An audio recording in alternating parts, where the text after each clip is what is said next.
नमस्ते दोस्तों, आपका वैल्यू एजुकेटर चैनल में स्वागत है, जहां आप सीखते हो स्टॉक मार्केट में निवेश करके आप कैसे पैसे बना सकते हो। तो मेरा नाम है शशांक और आज हम डिस्कस करेंगे निक स्लिप के बारे में। ये एक इन्वेस्टर है, उन्होंने क्या क्या जो इन्वेस्टमेंट फिलोसॉफीज़ है वो यूज़ की और उनका एज ए इन्वेस्टर और एज अ फंड मैनेजर उन्होंने कैसे ग्रो किया, इसके बारे में हम ये वीडियो में काफ़ी डिटेल में डिस्कस करेंगे। तो यदि आपने अब तक चैनल को सब्सक्राइब नहीं किया होगा तो ज़रूर चैनल को सब्सक्राइब कर लीजिए और बेल आइकन पे क्लिक कीजिए ताकि आपको ऐसे जो वीडियोस है वो आगे जाके भी मिलते रहे। तो वीडियो शुरू करने के पहले आपको मुझे बताना है कि मैंने रिसेंटली मेरा एक नया रिसर्च या इक्विटी रिसर्च सेंटर शुरू किया है, जो आप देख सकते हो। तो इसमें हमारा यही एम रहेगा कि मेरे साथ बाकी एनालिस्ट भी रहेंगे और हमारा यही एम रहेगा कि अब तक मैंने जो भी रिसर्च किया है उसका जो क्वालिटी है मुझे और ज़्यादा इम्प्रूव करना है। हम और ज़्यादा डिटेल या डीप रिसर्च करेंगे और आपको अलग अलग जो वीडियोज़ रहेंगे उसके थ्रू आपको हमारा जो रिसर्च है या मेरी जो अंडरस्टैंडिंग है वो मैं आपके साथ ज़रूर शेयर करूँगा। इसके अलावा जैसे कि आपको भी पता है कि मैं पोर्टफोलियो मैनेज कर रहा हूँ, तो इसका भी मुझे जो बेसिकली क्वालिटी है वो और इम्प्रूव करना है। रिसेंटली यानी कल ही मेरे एक क्लाइंट का और मेरा एक 1 ईयर कंप्लीट हुआ जिसमें मैंने उनका पोर्टफोलियो हैंडल किया था। तो उसमें लगभग हमें ये 1 ईयर में लगभग 86% के रिटर्न्स मिले हैं। यदि आप निफ्टी को कंपेयर करोगे तो निफ्टी ने लगभग 45% जो रिटर्न्स है वो लास्ट के 1 ईयर में दिए थे। तो यहाँ पे returns is always a outcome of a process. यदि आपका प्रोसेस राइट रहेगा तो आपके डेफिनेटली जो रिटर्न्स होंगे यानी जो आउटकम होगा वो डेफिनेटली आपको मिलेगा। जैसे आपको अभी सभी को पता है कि बुल मार्केट चल रहा है, तो our aim is not only on returns, we have to see कि हमारा जो डाउन साइड प्रोटेक्शन है वो कितना है। यानी सपोज आज के बाद एक नेक्स्ट 1 या 2 मंथ्स में या नेक्स्ट 6 मंथ्स में सपोज कुछ करेक्शन आता है निफ्टी में बाय 20% या 15%, तो डेफिनेटली जो मिड और स्मॉल कैप्स है जिसमें हमारा जनरली फोकस होता है तो उसमें ज़्यादा करेक्शन आएगा। तो हमें वो समय सोचना है या ऐसा पोर्टफोलियो क्रिएट करना है कि जो डाउन साइकिल के लिए प्रोटेक्टेड हो। अप साइकिल में आप देखोगे तो it's very easy to get the returns, but we have to see how much downside we have protected. और ये जो जर्नी रहा लास्ट कुछ ईयर्स का, तो उसमें हमें काफी अच्छे स्टॉक्स मिले and that is the outcome of a process. हमारा प्रोसेस ठीक रहा, इसीलिए हमारा जो आउटकम है जो हमें आज मिल रहा है, जैसे कि CDSL वी बॉट अबाउट 200 या 220 लेवल्स पे, अभी वो 1000 रुपीज़ के आसपास है। Deepak nitrite we got almost 3x। इसके अलावा टाटा LXG में we got about 3 to 4x। तो ऐसे काफ़ी अलग अलग स्टॉक्स है। नवीन फ्लोरिन में we got the good returns, या अल्काइल अमाइंस है। तो ऐसे बहुत सारे स्टॉक्स है कि जिसमें मुझे और मेरे क्लाइंट्स को लास्ट कुछ ईयर्स में काफ़ी अच्छे रिटर्न्स मिले हैं। And I really wanted to thank all my clients as well as my viewers on YouTube, क्योंकि यहाँ पे क्लाइंट का और आपका जो थिंकिंग लेवल है वो मैच करना बहुत इंपॉर्टेंट है। अभी फिलहाल में बुल मार्केट चल रहा है, but I always told my clients कि आपका ये एक्सपेक्टेशन नहीं होना चाहिए कि मैं हर ईयर में 40 या 50 या ये केस में 86% returns, it is impossible to give every year. हमारा जनरल जो क्राइटेरिया है दैट इज अराउंड हम 17 to 18% जो रिटर्न्स है वो लॉन्ग टर्म के लिए टारगेट करते हैं। इफ वी टारगेट अबाउट 17-18% और यदि हमें 20-25% रिटर्न्स मिलते हैं लॉन्ग टर्म में, then that is the excellent achievement। तो अभी हम निक स्लिप के बारे में बात करेंगे। तो Nick Sleep is one of the best fund manager, या उनका आप देखोगे तो नोमैड इन्वेस्टमेंट्स करके उनका एक स्मॉल फंड था। इनिशियली स्मॉल था, बाद में उनके जो असेट्स है वो काफ़ी ग्रो हुए थे। तो उन्होंने काफ़ी अच्छे आप देखोगे तो एक गाइडलाइंस दिए हैं फॉर अ न्यू इन्वेस्टर और इवन अ सीजन इन्वेस्टर। तो मैंने जब भी उनके लेटर्स पढ़े एंड आई रिकमेंड यू कि आप भी पढ़ो वो लेटर्स। उनके लगभग 2003-2002 से लेके 2013 तक उन्होंने हर ईयर में 2 लेटर्स लिखे थे उनके इन्वेस्टर्स को। तो यहाँ पर काफ़ी अच्छी नए नए जो फिलोसॉफीज़ है वो मुझे सीखने को मिले। तो इसके बारे में हम ये वीडियो में काफ़ी डिटेल में डिस्कस करेंगे। तो यदि आप देखोगे तो निक स्लिप का जो बैकग्राउंड है वो बेसिकली स्टॉक मार्केट रिलेटेड नहीं था। उनका बैकग्राउंड कंप्लीटली डिफरेंट था। वो एक आर्किटेक्ट उनको बनना था। तो ऐसा नहीं है कि आपका कुछ बैकग्राउंड अलग होगा then you cannot do anything in stock market. आपको पैशन जरूरी है। If you have a passion, knowledge आ जाता है। ये आपको ध्यान में रखना चाहिए। कोई भी चीज़ के लिए passion is one of the important thing. और बाद में आपको काम करते समय ऐसा नहीं लगेगा कि I am doing some work to complete my daily need. तो निक स्लिप का first principle is always focus on quality. तो यहाँ पर सिर्फ स्टॉक मार्केट के रिलेटेड हम नहीं डिस्कस कर रहे हैं, but in general in overall life you have to focus on quality. और मैंने आपको स्टॉक मार्केट रिलेटेड कई अलग अलग वीडियोस में ये भी बताया है कि you have to always bet on the high quality business which is available at fair price. तो ये तो स्टॉक मार्केट रिलेटेड हो गया, उसके बारे में हम आगे जाके बात करेंगे। बट आई थिंक उससे भी ज्यादा इंपॉर्टेंट ये है कि you have to always focus on high quality things और you have to deliver high quality things to your customers और your clients in your normal life. तो उन्होंने भी उनके जो इन्वेस्टमेंट फर्म थी नॉर्मल इन्वेस्टमेंट्स करके, तो उन्होंने भी यही प्रिंसिपल का यूज किया था। और ये जो प्रिंसिपल है वो उन्होंने एक बुक से लर्न किया था, जो बुक का नाम है Zen and art of motorcycle maintenance. तो ये काफी अच्छी बुक है जो आप पढ़ सकते हो। तो उसमें लिखा है कि how you have to focus always on a quality in your routine life. तो इसके बाद में अभी हम जो निक स्लिप का सेकंड प्रिंसिपल है इसके बारे में डिस्कस करेंगे। तो उनका सेकंड प्रिंसिपल ये है कि लॉन्ग शेल्फ लाइफ। तो लॉन्ग शेल्फ लाइफ इसका मतलब ये है कि जो बिजनेस में आप इन्वेस्ट करने वाले हो तो उसके जो प्रोडक्ट या उसके जो सर्विसेज है उसकी शेल्फ लाइफ कितनी है। तो फॉर एग्जांपल नेस्ले का मैगी, तो यदि आप मैगी देखोगे तो हम काफी सालों से मैगी खा रहे हैं and I am very sure कि नेक्स्ट 5, 10, 15 ईयर्स या मे बी नेक्स्ट 40 ईयर्स तक भी हम जो मैगी प्रोडक्ट है दैट विल प्रोबेबली ईट। उसमें कुछ वेरिएशंस हो जाएंगे थोड़े बहुत टेस्ट में या अलग अलग फ्लेवर्स में, but Maggi as a consumption I think वो हमेशा रहेगा क्योंकि इट इज कंज्यूमर रिलेटेड या एफएमसीजी रिलेटेड प्रोडक्ट। तो इसमें क्या है कि लॉन्जिविटी काफी बढ़ जाती है। तो निक स्लिप का भी कहने का मतलब ये है कि you should invest into those businesses, उनके जो प्रोडक्ट्स या उनकी जो सर्विसेज है उनका जो ड्यूरेशन होगा यानी जो लॉन्जिविटी होगी वो काफी ज्यादा होगी, यानी इतना इजीली जो बिजनेस है वो डिसरप्ट नहीं होगा। तो निक स्लिप ने कौन कौन से जो बिजनेसेस है उसमें इन्वेस्ट किया इसके रिलेटेड अभी हम डिस्कस करते हैं। तो उनका काफी अर्ली फाइंडिंग था कॉस्को। तो कॉस्को रिलेटेड उनका बेसिकली हम थर्ड प्रिंसिपल जो है उसके बारे में डिस्कस करेंगे, which is scaled economy shared. तो ये काफी अच्छा प्रिंसिपल है and this is the new learning for me. तो पहले मेरा ये अंडरस्टैंडिंग था कि जो बिजनेसेस में कम मार्जिन से जनरली वो बिजनेसेस इतने अच्छे नहीं है, जो बिजनेस में ज्यादा मार्जिन से जनरली वो बिजनेसेस अच्छे हैं। डेफिनेटली आरओसी हम चेक करते थे। बेसिकली आरओसी या RO is nothing but total asset turnover and total कितने मार्जिन से इसका दैट इज अ प्रोडक्ट। तो जनरली यदि आपके कम मार्जिन होके बट आपका टर्नओवर असेट टर्नओवर बहुत ज्यादा है, still your ROC will be very high. तो कॉस्को के केस में यही है कि कॉस्को में आप यदि देखोगे तो margins are very thin but asset turnover या जो वॉल्यूम्स है that are very high and इसीलिए जो आरओसी है वो भी ज्यादा है।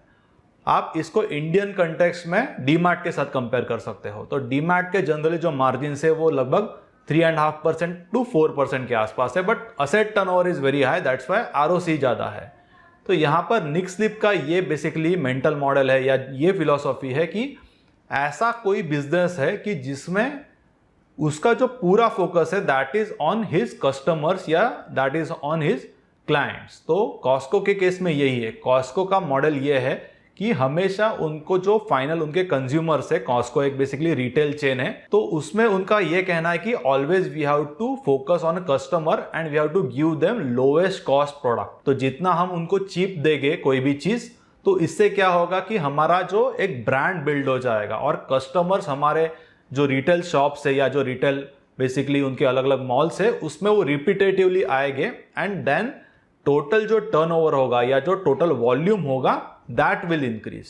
तो इसके लिए उन्होंने क्या किया कि जो प्रोडक्ट की प्राइजेस है वो बहुत कम कर दी। तो प्रोडक्ट की प्राइजेस कम करने के लिए उन्होंने बल्क में प्रोडक्ट खरीदना शुरू किया और इसीलिए उनका जो प्रोक्योरमेंट कॉस्ट था वो भी काफी रिड्यूस हो गया।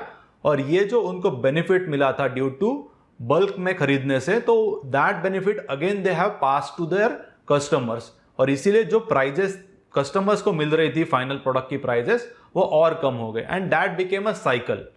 And final outcome is that only कि जो कस्टमर है they are very loyal, they are very satisfied और इसीलिए वो बार बार कॉस्को में आने लगे एंड दैट टोटल जो टर्नओवर था उनका asset turnover that increase a lot and इसीलिए आरओसी अच्छा हो गया। एंड देन आप यदि लॉन्ग टर्म में देखोगे तो Costco has given very good returns. तो ये काफी उन्होंने जल्दी प्रेडिक्ट कर लिया था कॉस्को के रिलेटेड। बट उससे बड़ा जो स्टोरी था दैट वाज द अमेजॉन। तो यदि आप अमेजॉन का स्टोरी देखोगे तो जब जेफ बेजोस ने अमेजॉन को शुरू किया था तो he has struggled a lot because क्या होता है कि जब भी आप कोई भी बिजनेस स्टार्टअप करते हो तो आपके जो एक्सपेंसेस होते हैं या जो फिक्स एक्सपेंसेस होते हैं वो पहले आ जाते हैं and later on operating leverage जो है वो किक इन होता है। And same has happened with Amazon. तो यहाँ पर वो ऐसे सिस्टम बिल्ड करना चाहते थे जेफ बेजोस की जो लोएस्ट कॉस्ट जो प्रोडक्ट होगा वो कंज्यूमर तक उनको पहुंचाना था। तो इसमें ट्रांसपोर्टेशन आ गया, उसमें सप्लाई चेन आ गया, उसमें जो उनके सप्लायर्स है उनके साथ बार्गेन करना आ गया। तो ये सारी चीजें ही वाज बिल्डिंग एंड तभी जो स्टॉक है वो कुछ भी परफॉर्म नहीं कर रहा था, क्योंकि इन्वेस्टर्स का ये सोचना ही नहीं था कि कोई बिजनेस लोएस्ट कॉस्ट में जो प्रोडक्ट्स है वो प्रोड्यूस करके it can scale up a lot. तो ये बेसिकली अमेजोन ने करके दिखाया। यदि आप देखोगे तो उनके साइट में मोस्ट ऑफ द जो प्रोडक्ट्स है वो इवन जो नॉर्मल रिटेल में मिलते हैं उससे भी काफी चीप कॉस्ट में रहते हैं, क्योंकि टोटल जो वॉल्यूम हो गया है या जो टोटल असेट्स टर्नओवर हो गया है अमेजोन का दैट इज वेरी हाई, और इसीलिए वो बल्क में खरीदते हैं and then they sell basically to retail customers at very nominal या very cheap rate which is generally much cheaper compare to normal retailers. तो this is nothing but scaled economic shared इसका मतलब they are sharing it with the consumers या customers, and scaled economies इसका मतलब they are doing this into the high volume and in high turnover या high asset turnover। और ये जो complete जो एडवांटेज या बेनिफिट्स कंपनीज को मिल रहे हैं that they have shared with their customers, और ये जो साइकिल है दैट हैज स्टार्टेड। और इसीलिए ये जो स्टॉक्स है कॉस्को हो गया, वॉलमार्ट हो गया, या इसके अलावा यदि आप देखोगे तो अमेजॉन हो गया, they have given the fantastic returns in last 1 or 2 decades. इसके अलावा निक स्लिप का फोर्थ प्रिंसिपल ये है कि टर्न ऑफ द नॉइज। यानी रिसेंटली अभी क्या हो गया है कि ट्विटर है या अलग अलग टर्मिनल्स है, ब्लूमबर्ग है, इंडिया में मनी कंट्रोल है, ऐसे बहुत अलग अलग साइट्स है जिससे हमें जो इन्फॉर्मेशन है वो बहुत जल्दी मिल जाता है। तो आज के वर्ल्ड में information is not basically a advantage, information became a disadvantage, क्योंकि अलग अलग ये जो सोशल मीडिया प्लेटफॉर्म्स है या अलग अलग जो आप देखोगे तो टर्मिनल्स है या जो ब्रोकर्स है, they are keep telling you कि ये बेचो, ये खरीदो, इंट्राडे ट्रेडिंग करो, then that becomes actually a noise. या इवन इंफॉर्मेशन भी इतना ज़्यादा है, न्यूज़ इतना ज़्यादा है, अलग अलग टीवी चैनल्स है जिसमें डेली वही चलता रहता है कि ये क्वार्टर्स में इतने रिटर्न्स आए, वो क्वार्टर में इतना रिटर्न्स आया, या ये जो स्टॉक है it's at all time high. Actual में इसका और जो ओरिजिनल बिजनेस है इसका कोई रिलेशन नहीं है। तो we have to cut off the noise when we are doing the research, we have to shut off everything which is distracting, और तभी आगे जाके हमारा जो रिसर्च है वो और बेटर होगा।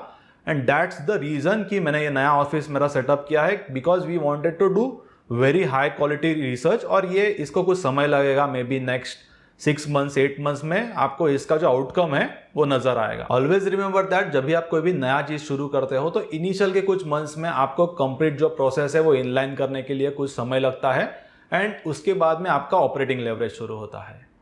तो इसके बाद में हम और एक बहुत ही इंपॉर्टेंट चीज डिस्कस करेंगे जो निक स्लिप के जो लेटर्स थे ये उससे मैंने सीखा है। तो that is basically how his investment approach has change.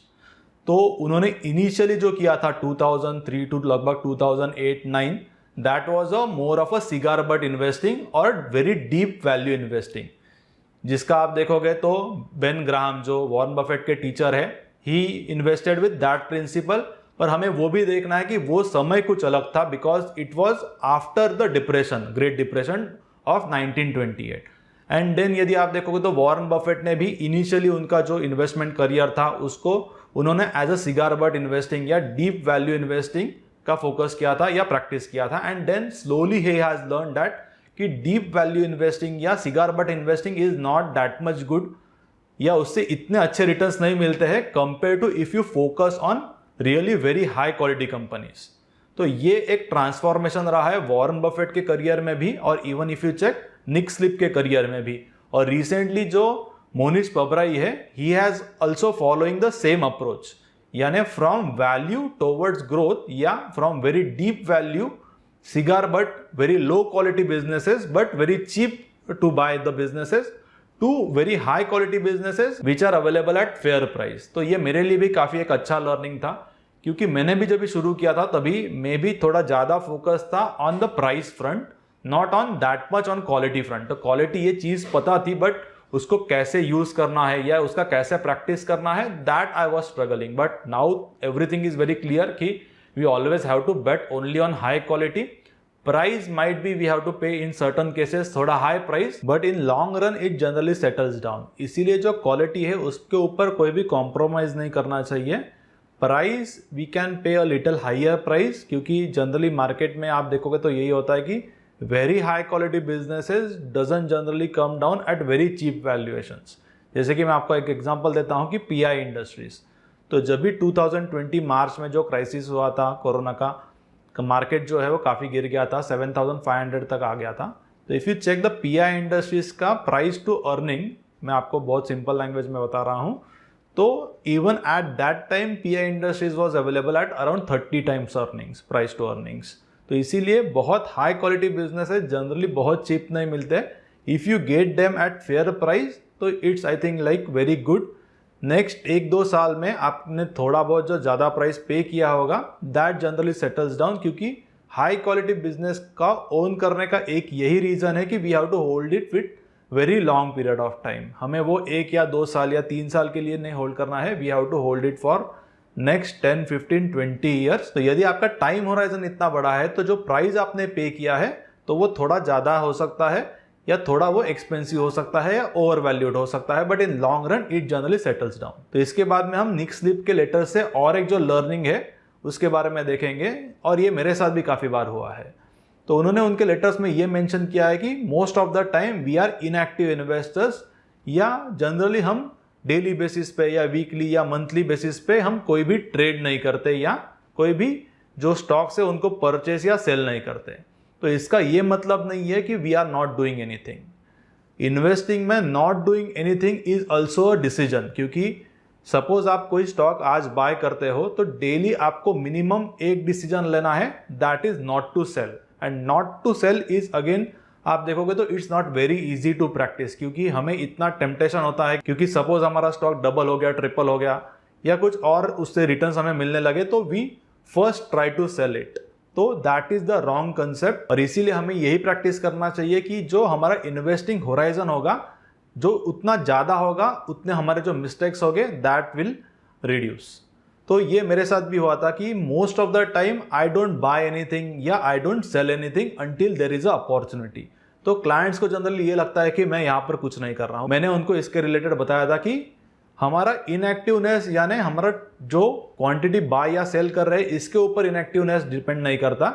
We are inactive in that fashion, but हमारा जो रिसर्च है यानी बैक एंड में जो चल रहा है that research always goes on. और इसीलिए मैं फिलहाल में एक्सपांड कर रहा हूँ। I wanted to make that research more quality, और हमें और ज़्यादा जो जानकारी है जो फिलहाल में मेरे पास में भी अवेलेबल नहीं है that will try to gather, और उसके बाद में जो अंडरस्टैंडिंग होगा that will be much superior. और मार्केट में if you want to make a really long term money या कंपाउंडिंग इंटरेस्ट का आपको कंप्लीट यूज करना है, then it always depends on your knowledge. If you compound your knowledge then same effect आपका आ जाएगा आपके पोर्टफोलियो में। यदि आपको प्रॉपर नॉलेज नहीं है देन डेफिनेटली आपके जो पोर्टफोलियो में है उसमें भी मिस्टेक्स होगी। इसीलिए knowledge come first and then out of that knowledge you can create the wealth. तो ये जनरली जो लर्निंग्स है जो मैंने भी यहाँ पर आप देखो तो फेस की थी अलग अलग सिचुएशन में, that I have shared with you. And यहाँ पे 2 इंपॉर्टेंट लर्निंग्स मैं आपको बताना चाहता हूँ रिपीटेडली। जो सिगार बट से you shift your investing approach from cigar butt to high quality stocks even if they are bit expensive.